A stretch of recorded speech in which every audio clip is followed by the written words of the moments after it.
तो दोस्तों, मैं गुंजन सिंह स्वागत करती हूँ आपका आपके अपने चैनल टारगेट विद हिंदी पर। तो दोस्तों, हिंदी साहित्य की यह स्पेशल टेस्ट सीरीज़ प्रत्येक प्रतियोगी परीक्षा के लिए अत्यंत ही महत्वपूर्ण है। हम प्रतिदिन प्रत्येक टेस्ट सीरीज़ में 20 से 25 क्वेश्चन एक्सप्लेन करते हुए कवर करते चलते हैं। जब हम किसी क्वेश्चन को एक्सप्लेन करते हैं तो उसके साथ 2 से 3 क्वेश्चन और कवर हो जाते हैं। इस तरह से मात्र 10 मिनट में आपको 50+ क्वेश्चन मिल जाते हैं, जो कि एग्ज़ाम के दृष्टिकोण से अत्यंत महत्वपूर्ण क्वेश्चन हैं। तो चलिए इसी के साथ हम शुरू करते हैं। और आज की टेस्ट सीरीज़ का हमारा फर्स्ट क्वेश्चन है, इनमें से कौन सा ग्रंथ लौकिक चरित काव्य माना जाता है? भविष्यत कहा, योगसार, परमात्म प्रकाश या पाहुड़ दोहा? यह क्वेश्चन पूछा गया था जीआईसी प्रवक्ता परीक्षा 2017 में। तो इसका सही आंसर है भविष्यत कहा, जो कि धनपाल के द्वारा रचित है। देखिए, कुछ ग्रंथ तो लोकप्रिय व्यक्तियों के चरित्र पर आधारित होते हैं, लेकिन उनके अलावा कुछ चरित्र काव्य ऐसे भी रचे गए जिनमें कथानायक या तो काल्पनिक होता था या फिर किसी लोक कथा से लिया जाता था। तो ये जो धनपाल के द्वारा रचित काव्य है भविष्यत कहा, ये भी इसी श्रेणी में आता है। नेक्स्ट क्वेश्चन देखते हैं। अपभ्रंश का भवभूति किसे माना जाता है? शालिभद्र सूर्य, पुष्पदंत, कनकामर या धनपाल? तो इसका सही आंसर है पुष्पदंत। जो ये पुष्पदंत हैं, इनको अपभ्रंश का भवभूति माना जाता है। नेक्स्ट क्वेश्चन देखते हैं। निम्नलिखित में से कौन सी रचना पुष्पदंत की नहीं है? महापुराण, जसहरचर्यो, जयकुमारचर्यो या पौमचर्यो? तो देखिए, ये महापुराण, जयकुमारचर्यो और जसहरचर्यो, ये तीनों रचना तो पुष्पदंत की हैं, लेकिन ये जो पौमचर्यो है ये किसकी है? ये है स्वयंभू की। स्वयंभू की इसके अलावा 2 अन्य रचनाएं भी हैं, ऋट्ठडेमी चर्यो तथा स्वयंभू छंद। नेक्स्ट क्वेश्चन देखते हैं। कौन सी रचना स्वयंभू की नहीं है? पौमचर्यो, ऋट्ठडेमी चर्यो, स्वयंभू छंद या महापुराण? तो देखिए, ये तीनों रचनाएं स्वयंभू की हैं, लेकिन ये जो महापुराण है ये स्वयंभू का नहीं है। महापुराण किसकी है? अभी देखा था हमने, महापुराण है पुष्पदंत की। यह पूछा गया था एनवीएस प्रवक्ता परीक्षा 2014 में। नेक्स्ट क्वेश्चन देखते हैं। महापुराण के रचनाकार कौन है? अभी देखा था महापुराण के रचनाकार कौन है? पुष्यदंत। ये पूछा गया था टीजीटी परीक्षा 2016 में। ये जो पुष्यदंत हैं, ये अपभ्रंश के दूसरे कवि हैं। इनकी 3 रचनाएं मिलती हैं। कितनी मिलती हैं? 3 रचनाएं मिलती हैं। एक तो ये महापुराण है, दूसरा जयकुमारचर्यो और जसहरचर्यो। ये जो महापुराण है, महापुराण में अनेक घटनाएं हैं और अनेक चरित्र हैं। इसमें कवि ने 63 यानी कि 63 महापुरुषों की जीवन घटनाओं का वर्णन और विषय बनाया है। प्रसंगवश इसमें राम कथा को भी स्थान मिला है। तो ये जो महापुराण है, इसमें 63 महापुरुषों की जीवन घटनाओं को वर्णन का विषय बनाया है और इसमें राम कथा को भी स्थान मिला है। नेक्स्ट क्वेश्चन देखते हैं।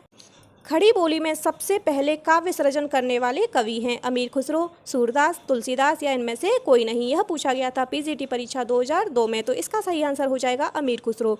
ये जो अमीर खुसरो हैं, ये खड़ी बोली में सबसे पहले काव्य सृजन करने वाले कवि हैं। इन्होंने हिंदवी, जो हिंदवी शब्द है, इसका उल्लेख भी सबसे पहले अमीर खुसरो ने ही किया था। ठीक है ना। उसके बाद एक पॉइंट और देखते हैं इनके बारे में। खड़ी बोली का नाम हिंदवी सबसे पहले इन्हीं की रचनाओं में मिलता है। दूसरा, ये फारसी भाषा के भी अपने समय में सबसे बड़े भारतीय कवि थे। सबसे बड़े भारतीय कवि थे फारसी भाषा के। मुकरी लिखने का भी प्रयास सर्वप्रथम इन्होंने ही किया था। जो मुकरियाँ लिखी थी वह भी सबसे पहले अमीर खुसरो ने ही लिखी थी। इनकी प्रसिद्ध रचनाएं हैं खालिकबारी, पहेलियाँ, मुकरियाँ, 2 सुखने तथा गज़ल। नेक्स्ट क्वेश्चन देखते हैं। खड़ी बोली हिंदी में सर्वप्रथम रचना करने वाले कवि का नाम अभी देखा था। इसका सही आंसर हो जाएगा अमीर खुसरो और यह क्वेश्चन पूछा गया था टीजीटी परीक्षा 2001 में। नेक्स्ट क्वेश्चन है।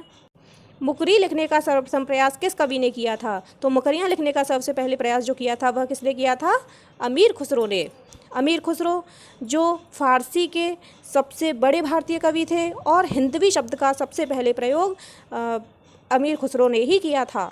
ठीक है ना। और दूसरा, खड़ी बोली में भी सबसे पहले काव्य सृजन करने वाले कवि अमीर खुसरो ही हैं। नेक्स्ट क्वेश्चन है।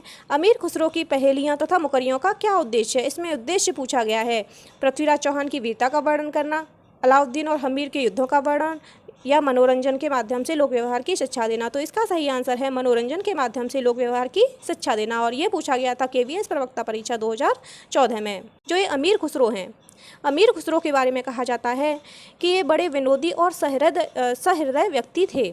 जनजीवन के साथ घुल मिलकर काव्य रचना करने वाले कवियों में खुसरो का महत्वपूर्ण स्थान है। उन्होंने जनता के मनोरंजन के लिए पहेलियाँ और मुकरियाँ लिखी थीं। आदिकाल में खड़ी बोली को काव्य की भाषा बनाने वाले वे पहले कवि हैं। इनके द्वारा रचित ग्रंथों की संख्या 100 बताई जाती है। कितनी बताई जाती है? 100 बताई जाती है, जिसमें से अब केवल 20 से 21 ही उपलब्ध हैं। नेक्स्ट क्वेश्चन देखते हैं। आदिकाल में पहेलियाँ और मुकरियों की रचना करने वाले कवि कौन थे? अभी डिस्कस किया था। ये यूके पीजीटी परीक्षा 2018 में पूछा गया है। वो थे अमीर खुसरो। नेक्स्ट क्वेश्चन देखते हैं। निम्न में से कौन शिलांकित कृति है? शिलांकित कृति पाहुर दोहा, राउरवेल, प्राकृत पेंगलम या वर्ण रत्नाकर। तो इसका सही आंसर है राउरवेल। यह पूछा गया था टीजीटी परीक्षा 2013 में। ये जो राउरवेल है, राउरवेल के रचयिता हैं रोड़ा। कौन है? रोड़ा। ये जो राउरवेल है, ये गद्य पद्य मिश्रित चंपू काव्य की प्राचीनतम हिंदी कृति है। यह है, यानी जो राउरवेल है, यह क्या है? ये चंपू काव्य है।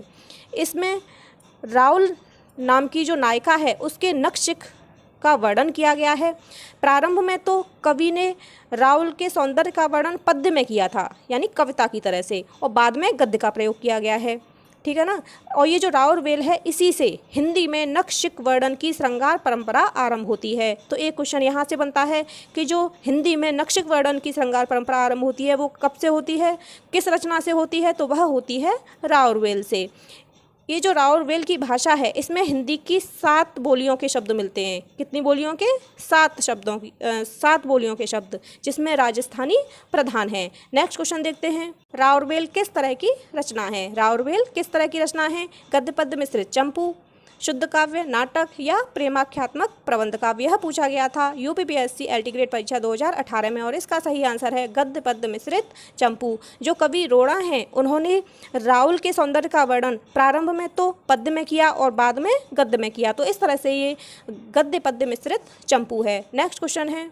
निम्नलिखित में से कौन व्याकरण ग्रंथ के रूप में प्रतिष्ठित है? राउरवेल, उक्ति व्यक्ति प्रकरण, वर्ण रत्नाकर या कुवलय माला। तो इसका सही आंसर हो जाएगा उक्ति व्यक्ति प्रकरण। यह पूछा गया था पीजीटी परीक्षा 2000 में। ये जो उक्ति व्यक्ति प्रकरण है, ये क्या है? ये व्याकरण ग्रंथ है, व्याकरण ग्रंथ के रूप में प्रतिष्ठित है। जो महाराज गोविंद चंद्र के सभा पंडित दामोदर शर्मा हैं, उन्होंने 12वीं शताब्दी में, कब? 12वीं शताब्दी में इस पुस्तक की रचना की थी। जो डॉक्टर हजारी प्रसाद द्विवेदी हैं, उन्होंने भी कहा है कि उक्ति व्यक्ति प्रकरण एक अत्यंत महत्वपूर्ण ग्रंथ है। इस पुस्तक से यह सिद्ध होता है कि हिंदी व्याकरण की ओर उस समय ध्यान दिया जाने लगा था। और ये जो वर्ण रत्नाकर है, ये वर्ण रत्नाकर है मैथिली हिंदी में रचित गद्य की पुस्तक। ठीक, नेक्स्ट क्वेश्चन देखते हैं। उक्ति व्यक्ति प्रकरण यह ग्रंथ है। उक्ति व्यक्ति प्रकरण कैसा ग्रंथ है? महाकाव्य है, गद्य काव्य है, छंद है या व्याकरण है? तो इसका सही आंसर हो जाएगा डी, यानी कि व्याकरण। उक्ति व्यक्ति प्रकरण एक व्याकरण है, जो कि दामोदर शर्मा ने 12वीं शताब्दी में इस पुस्तक की रचना की थी। यह क्वेश्चन पूछा गया था दिल्ली केंद्रीय विद्यालय पीजीटी परीक्षा 2015 में। नेक्स्ट क्वेश्चन है। उक्ति व्यक्ति प्रकरण के रचनाकार कौन है? दामोदर शर्मा, ज्योतिरीश्वर ठाकुर, हेमचंद्र या रोड़ा। यह पूछा गया था एनवीएस में और टीजीटी परीक्षा 2019 में। तो इसका सही आंसर हो जाएगा दामोदर शर्मा। नेक्स्ट क्वेश्चन है। इनमें से कौन सी भाषा आदिकाल की है? ब्रजभाषा, खड़ी बोली, डिंगल पिंगल या अवधि। यह पूछा गया था पीजीटी परीक्षा 2011 में। देखिए, ये जो डॉक्टर नगेंद्र हैं, उन्होंने अपनी पुस्तक हिंदी साहित्य का इतिहास, इसमें लिखा है कि काव्य रचना की 2 महत्वपूर्ण शैलियों का विकास आदिकाल में हुआ था। जो ये 2 शैलियाँ हैं, डिंगल और पिंगल। जो आदिकालीन हिंदी साहित्य में वीर रस की रचनाएँ होती थीं, वह डिंगल शैली में होती थी। वहीं जहाँ कोमल भावों की अभिव्यंजना करनी होती हुई, तो वहाँ पर पिंगल शैली का प्रयोग किया जाता था। और ये जो डिंगल शैली है, ये बहुत ही कर्कश शब्दों को अपनाती है। लेकिन जो ये पिंगल शैली है, इसके प्रयोग में धीरे धीरे कोमल शब्दावली का विकास हो रहा था। डिंगल की जो कर्कश शब्दावली है, वह सीमित थी, इसीलिए इस शैली के इतिहास का अधिक विस्तार न हो सका। वहीं जो पिंगल शैली है, यह बहुत ही कोमल थी, तो यह लोकप्रिय होती चली गई और उसका स्थान ब्रज भाषा में हो गया। ठीक है ना। तो ये जो पिंगल शैली है इसका विकलन किस में हो गया? व्रज भाषा में। तो इस आधार पे जो आदिकाल की भाषा है वह क्या है? व्रज भाषा। उसके बाद में जो आधुनिक काल की भाषा है वह है खड़ी बोली और मध्यकाल की भाषा है वह है अवधी। नेक्स्ट क्वेश्चन देखते हैं। चारण साहित्य किस साहित्य का दूसरा नाम है? सिद्ध साहित्य का, नाथ साहित्य का, जैन साहित्य का या रासो साहित्य का? ये क्वेश्चन पूछा गया था पीसीटी परीक्षा 2004 में। तो इसका सही आंसर है रासो साहित्य का। ये जो डॉक्टर ग्रियर्सन हैं और रामकुमार वर्मा, इन्होंने हिंदी साहित्य के प्रथम काल को चारण काल नाम दिया। क्या दिया? चारण काल। इस काल में राजाश्रित कवि अपने आश्रयदाता राजाओं के पराक्रमपूर्ण चरित्रों या गाथाओं का वर्णन करते थे। यही प्रबंध परंपरा रासों के नाम से जानी जाती है। यही जो परंपरा है ये किस नाम से जानी जाती है? रासों के नाम से जानी जाती है। और इसमें पराक्रमपूर्ण चरित्र और गाथाओं का वर्णन किया जाता था। इसी को लक्ष्य करके आचार्य रामचंद्र शुक्ल ने इस काल को वीर गाथा काल भी कहा है। ठीक। जो आचार्य रामचंद्र शुक्ल हैं इन्होंने इस काल की 12 रचनाओं का उल्लेख किया है जो रासो साहित्य के नाम से भी जानी जाती हैं। नेक्स्ट क्वेश्चन देखते हैं। निम्नलिखित में से कौन 84 सिद्धों में नहीं है? देखिए सिद्धों की संख्या कितनी है? सिद्धों की संख्या है 84। तो इनमें से कौन 84 सिद्धों में नहीं है? विरूपा, कन्हपा, शारंगधर या कुक्कुरिपा? यह पूछा गया था जीआईसी प्रवक्ता परीक्षा 2012 में। तो इसका सही आंसर है शारंगधर। जो ये शारंगधर हैं ये 84 सिद्धों में नहीं हैं। 84 सिद्धों में हैं विरूपा, कन्हपा और कुक्कुरपा। नेक्स्ट क्वेश्चन है। सिद्धों की संख्या कितनी मानी जाती है? 84, 65, 72 या 66? यह पूछा गया था यूके पीजीटी परीक्षा 2018 में और इसका सही आंसर हो जाता है 84। सिद्धों की संख्या कितनी है? 84। नेक्स्ट क्वेश्चन देखते हैं। आदिकाल में किस प्रकार का साहित्य लिखा जा रहा था? अभी डिस्कस किया था कि आदिकाल में राजाओं की वीरता है ना, उनकी वीर गाथा का वर्णन किया जा रहा था। इसीलिए आचार्य रामचंद्र शुक्ल ने आदिकाल को क्या कहा है? वीर गाथा काल कहा है। तो इसका सही आंसर हो जाएगा जनजीवन से हटकर राजाओं की वीरता का अतिरंजित वर्णन। तो आज के लिए बस इतना ही। अगर हमारी टेस्ट सीरीज़ पसंद आई हो तो प्लीज़ उसे लाइक करें और हमारे चैनल को सब्सक्राइब करें। धन्यवाद।